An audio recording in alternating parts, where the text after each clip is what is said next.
নমস্কার, আমি রাখি আমার নতুন আরও একটি ব্লগে আপনাদের সবাইকে স্বাগত জানিয়ে আজকের ব্লগটি শুরু করলাম। কেমন আছেন আপনারা সবাই? আশা করছি ভালো আছেন, আর আমরাও ভালো রয়েছি। এখন বাজে বিকেল 5টা, আপনাদেরকে সাথে নিয়েই ব্লগটা শুরু করলাম। আজ এসেছি আমি আর আমার বান্ধবী, একটা শাড়ির দোকান ওপেনিং হয়েছে ঝাড়গ্রামে। তো এই দোকানটা 1 সপ্তাহ মতন হয়েছে ওপেনিং হয়েছে, তো সেই কারণে আমরা দেখতে এসেছি কী কালেকশন রেখেছে। আমার বান্ধবী আজকে কেনাকাটা করবে, আমি সেভাবে কেনাকাটা করার জন্য কিন্তু আসিনি। তবে দেখব যদি কিছু ভালো লেগে যায় তখন হয়তো নিলেও নিতে পারি। তো এই যে প্রথমেই আমরা শাড়ি দেখতে শুরু করে দিয়েছি, আর এখানে শুধু শাড়ির কালেকশনই রয়েছে। পিওর সিল্ক, বালুচুরি, তারপরে বোমকাই, ঢাকাই, মাসলিন, সব রকমের শাড়ি এখানে অ্যাভেলেবেল। তো সবটাই পিওরের মধ্যে আছে, একটু দামটা হাই রেঞ্জে। তো আমরা দেখলাম, খানিক কটা শাড়ি দেখার পরে প্রচণ্ড দাম মনে হলো, দিয়ে নিচের দিকে নেমে এসেছি। এখানে আবার একটু কমের মধ্যেও কিছু শাড়ি রয়েছে। তো এই যে আমার এই বান্ধবী এই শাড়িটা পছন্দ করেছে, বান্ধবী এই শাড়িটাই নেবে। এটার দাম ছিল ওই 2700 টাকার মতন। আর আজ 10% ছাড় রয়েছে। তো নতুন দোকান ওপেনিং হওয়া থেকে আর এই সপ্তাহখানেকের মতন ছাড়টা ছিল, তো আজকেই লাস্ট। আর এই শাড়িটা আমার ভীষণ পছন্দ হয়েছে, তো এই শাড়িটা আমি আমার জন্য নিয়েছি। কেনাকাটা করে বাড়ি চলে এসেছি, আর এই শাড়িটা আমি আমার জন্য নিয়েছি। এটা কালারটা এখানে ঠিকঠাক মতন বোঝা যাচ্ছে না। এটা হচ্ছে ওই ময়ূরকণ্ঠী ডুয়েল টোনের মধ্যে একটা কালার রয়েছে।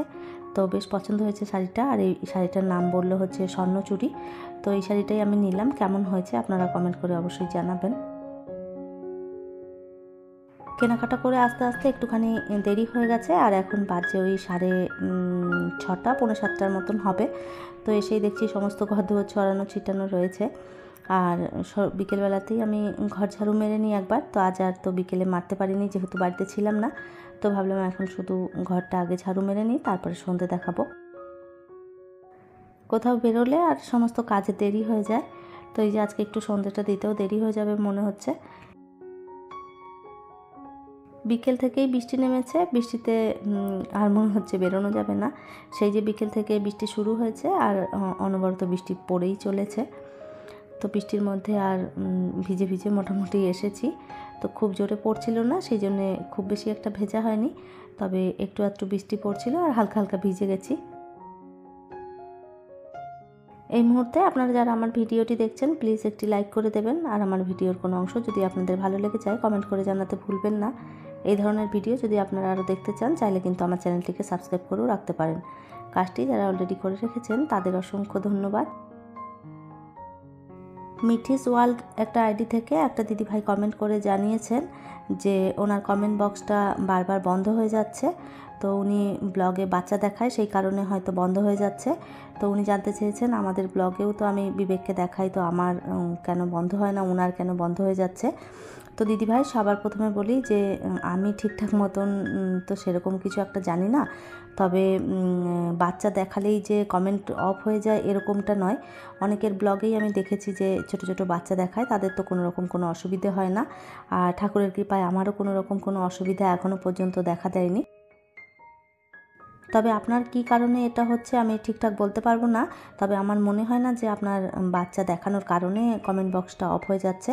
আপনি ওয়াইটি স্টুডিওতে যাবেন, ওখানে গিয়ে দেখবেন অপশন থাকে বাচ্চাদের। তো সেটা যদি দেখবেন আপনার অফ করা রয়েছে, তাহলে তো কোনো সমস্যা নেই। আর ওইটা যদি অন করা থাকে, তাহলে কমেন্ট বক্সটা কিন্তু বারবার বন্ধ হয়ে যাবে। আপনি টেক চ্যানেলগুলো একটু ফলো করবেন, ওখানে গিয়ে সার্চ দিলেই আপনার সমস্তটা বেরিয়ে আসবে। ওখানে ভিডিওগুলো দেখে নেবেন কিভাবে কি হচ্ছে। তো আপনি ওটা দেখলেই ওখান থেকেই বুঝতে পারবেন যে কি প্রবলেম হচ্ছে, আর ওখানেই সব সমস্যার সলিউশন ওনারা দিয়ে দেন। আপনি ওখান থেকে দেখে সমস্যাটা আপনি সলভ করে নেবেন। আর এই তো ড্রেসটা চেঞ্জ করে নিয়েছি, সন্ধে দেখিয়ে দিয়েছি। এরপর বিবেককে একটুখানি খেতে দিয়ে দেবো।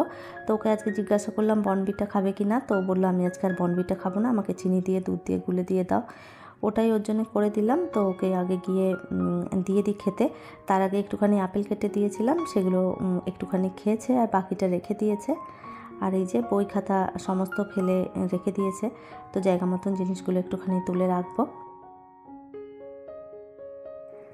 আজ হচ্ছে শুক্রবার, তো আজকে অফিস করে বিবেকের বাবা রাত্রেবেলায় বাড়িতে আসবে।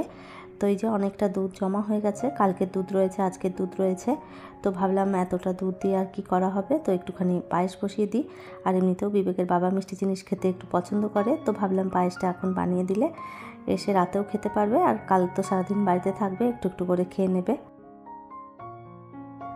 আজ বাড়ি ফিরতে ফিরতে ওর অনেকটা হয়তো রাত হয়ে যাবে। তো আমি এদিকে যত কাজকর্ম আছে সমস্তটা গুছিয়ে নিয়ে রান্নাবান্না সব করে রাখবো। তারপরে ওই 12:30 12টার মধ্যে হয়তো পৌঁছে যাবে। দুপুরের বেশ কয়েকটা বাসন ধুয়ে রেখেছিলাম, সেগুলো সমস্ত শুকিয়ে গেছে, তো ভাবলাম জায়গা মতন বাসনগুলো রেখে দিই।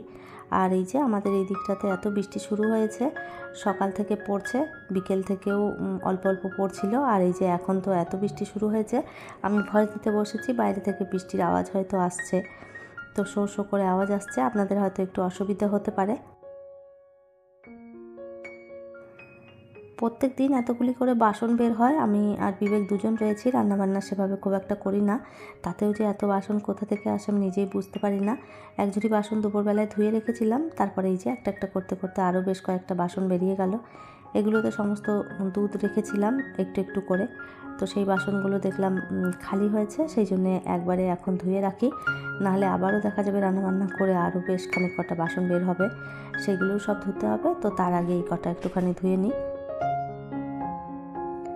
পল্লবী দিদিভাই আমাকে কমেন্ট করে জানিয়েছেন, বোন তোমার ভিডিও আমি প্রত্যেক দিন দেখি, আমার খুব ভালো লাগে, হোম ট্যুর দেখানোর অনুরোধ রইল।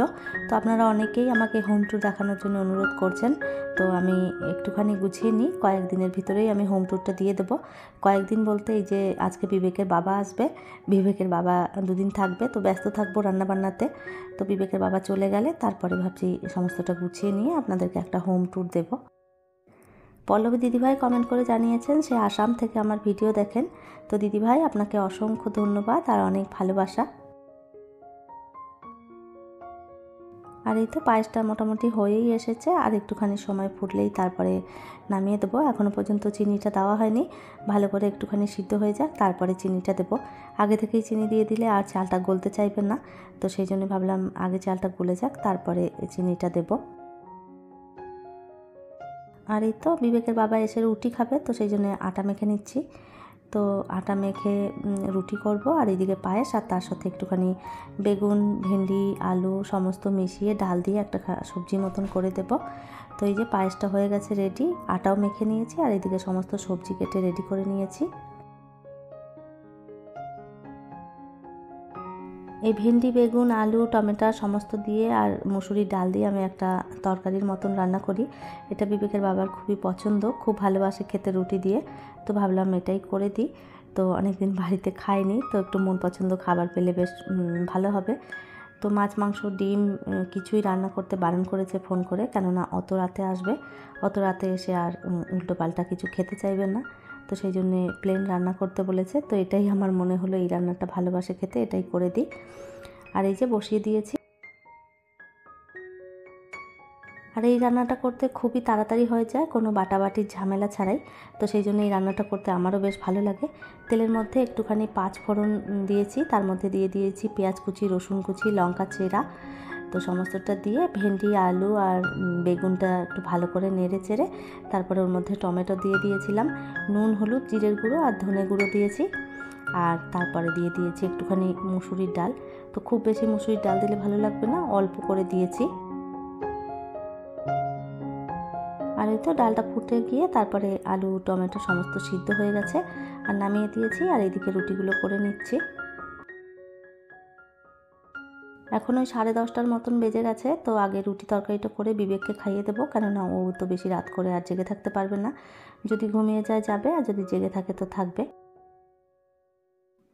আর এই তো রান্না হয়ে গেছে কমপ্লিট, এদিকে পায়েসটাও করে নিয়েছিলাম, ওইদিকে রুটি হয়ে গেছে, আর এইদিকে তরকারিটাও করে নিয়েছি।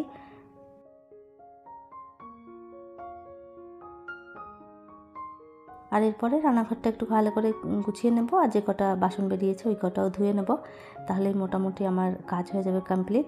আর বিবেক এখনও ঘুমায়নি, ও বলেছে আমি বাবা এলে খাবো, আর বাবা এলেই আমি ঘুমোবো। তো বললাম ঠিক আছে, ঘুমোতে হবে না, খাবারটা খেয়ে নাও। তো এইদিকে সমস্তটা পরিষ্কার করে বিবেককে খাইয়ে দেবো, তারপরে যদি জেগে থাকতে পারে থাকবে, আর যদি ঘুম আসে তো ঘুমিয়ে যাবে। তবে আজ আর ঘুমোবে না, একদম জেগেই থাকবে, আমি এটা বুঝতে পেরেছি, কেননা অনেকদিন পর বাবা আসবে, সেই একটা আনন্দ রয়েছে মনের ভিতরে। তো সেই জন্য আজ আর ঘুম আসবে না, আমি বুঝতে পেরেছি বেশ আগে থেকেই। তো যাই হোক, জেগে থাকুক, আমিও আর কিছু বললাম না, কেননা কাল শনিবার, স্কুল ছুটি রয়েছে। তো সেই জন্য রাত করে যদি ঘুমোয় তাতেও কোনো অসুবিধে নেই। অনেক দিন পর আবারও একটু ভালো করে রান্নাবান্না করলাম, কেননা বিবেকের বাবা অনেক দিন পর বাড়িতে আসছে। তো সেই জন্য ওর মন পছন্দই সমস্ত খাবার করা হয়েছে। তো যেহেতু অনেক দিন পর বাড়িতে আসছে, এখন আর বাড়িতে তো খাবার দাবার খায় না, তো এই জন্য আমারও ভীষণ খারাপ লাগে। তো যাই হোক, পছন্দ মতন একটু রান্না করে দিতে পেরে আমারও মনটা বেশ ভালো লাগলো। আর এই তো এদিকে গ্যাস ট্যাস মুছে সমস্তটা গুছিয়ে ফেলেছি, আর যে কটা বাসন বেরিয়েছে এই কটা ধুয়ে নিলেই হয়ে যাবে কাজ কমপ্লিট। তারপরে বসে বসে একটু ভিডিও এডিট করব, আর তারপরে বিবেকের বাবা এলে তারপরে দুজনে একসাথে খেয়ে নেব। এসেই বলবে আমার জন্য কেন বসে রয়েছো, তুমি কেন খেয়ে নাওনি, এত রাত পর্যন্ত বসে থাকার কি দরকার ছিল। তবে এতদিন পরে আসবে, আমি আগে আগে খেয়ে নেব, সেটা কেমন একটা দেখায়। তাহলে চলুন, আমার আজকের ভিডিওটা এই পর্যন্তই, ফিরবো নতুন ব্লগ নিয়ে। ততক্ষণের জন্য সবাই ভালো থাকবেন, সুস্থ থাকবেন, আবারও দেখা হবে নতুন একটি ব্লগে।